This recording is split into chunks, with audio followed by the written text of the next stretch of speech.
আসসালামু আলাইকুম ওয়া রাহমাতুল্লাহি ওয়া বারাকাতুহু। সুপ্রিয় দর্শক এবং শ্রোতা মণ্ডলী, কাছে কিংবা দূরে, দেশে কিংবা বিশ্বজুড়ে যে যেখান থেকে আমাদের সাথে সংযুক্ত রয়েছেন, সকলের মোবারকবাদ জানাচ্ছি। ইসলামের 31st নাইট উদযাপনের বিধান কি? এ ব্যাপারে আমরা ইনশাআল্লাহ কয়েকটি কথা বলার বা শোনার জন্য চেষ্টা করব। ওমা তাওফীকি ইল্লা বিল্লাহ। সুপ্রিয় দর্শক এবং শ্রোতা মণ্ডলী, ইসলামী স্কলাররা কোরআন এবং হাদিসকে সামনে রেখে আমাদের সামনে যে বিষয়টা পেশ করেছেন সেটি হচ্ছে, যে সমস্ত বিষয়গুলো, যে সমস্ত উৎসবের দিনগুলো, রীতিনীতি, সংস্কৃতি, সভ্যতা অমুসলিম থেকে প্রবর্তিত হয়ে আসবে, সেটা কখনো কোনো মুসলমানদের জন্য জায়েজ হতে পারে না। সেটা মুসলমানদের জন্য পালন করা নাজায়েজ, হারাম এবং নিষিদ্ধ। এজন্য আমরা যদি 31st নাইটের ইতিহাস নিয়ে বিশ্লেষণ করি বা ইতিহাস নিয়ে গবেষণা করি বা ঘাটাঘাটি করি, তাহলে আমাদের সামনে যেটা আসে সেটি হচ্ছে এই 31st নাইটটি উদযাপনের ইতিহাস যেটা বলে সেটি হচ্ছে, সর্বপ্রথম এটা অমুসলিম থেকেই, রোমান মুশরিকদের থেকে কিন্তু এটা উদযাপন শুরু হয়েছে। তাই যেহেতু এটা অমুসলিম থেকে প্রবর্তিত উৎসবের একটি দিন, এজন্য এটা কখনো কোনো মুসলমানদের জন্য পালন করা জায়েজ হতে পারে না। তার পাশাপাশি যেহেতু 31st নাইটের মধ্যে নাজায়েজ এবং অনইসলামিক অনেক কর্মকাণ্ড করা হয়ে থাকে, যেটা এমনিই কোনো মুসলমানদের জন্য কখনোই পালন করা জায়েজ হতে পারে না। এই সব বিষয়কে সামনে রেখে ইসলামী স্কলাররা কোরআন এবং হাদিসকে সামনে রেখে আমাদের সামনে পেশ করেছেন, 31st নাইট কোনো মুসলমানদের জন্য উদযাপন কখনোই জায়েজ বা হালাল হতে পারে না।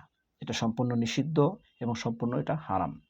এজন্য আমরা চেষ্টা করব 31st নাইট যেদিন হবে সেদিন আমরা কখনোই যেন আমাদের দ্বারা অনইসলামিক কোনো কর্মকাণ্ড, যেটা অমুসলিম থেকে প্রবর্তিত হয়ে আসছে, সেই উৎসবের সাথে আমরা যেন তাল মিলিয়ে কখনো না চলি বা সেটার সাথে যেন আমরা ভাসিয়ে আমরা যেন অনইসলামিক কোনো কর্মকাণ্ডের সাথে জড়িত না হয়, সেদিকে অবশ্যই সতর্ক আমাকে থাকতে হবে। আশা করছি বিষয়টা বুঝতে পেরেছেন।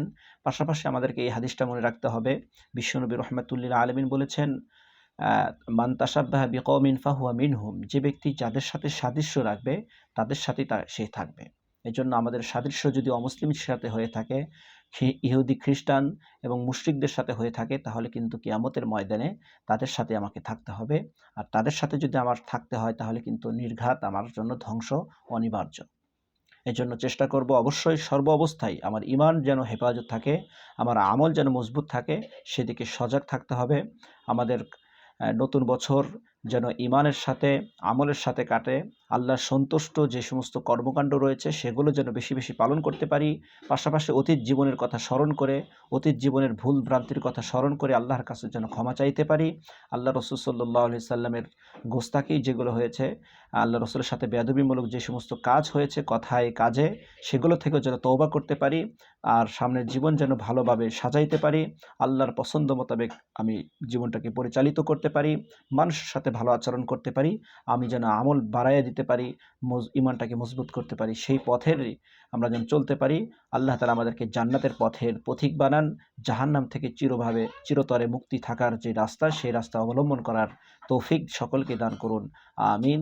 আগামী বছর সকলের সুন্দর কাটুক, সুখময় কাটুক, শান্তিতে কাটুক এবং সব ধরনের রোগ ব্যাধি থেকে নিরাপত্তার সাথে সকলের যেন জীবনযাপন করতে পারি, সেই তৌফিক সকলকে আল্লাহ তাআলা দান করুন। আমিন। আসসালামু আলাইকুম ওয়া রাহমাতুল্লাহি ওয়া বারাকাতুহু।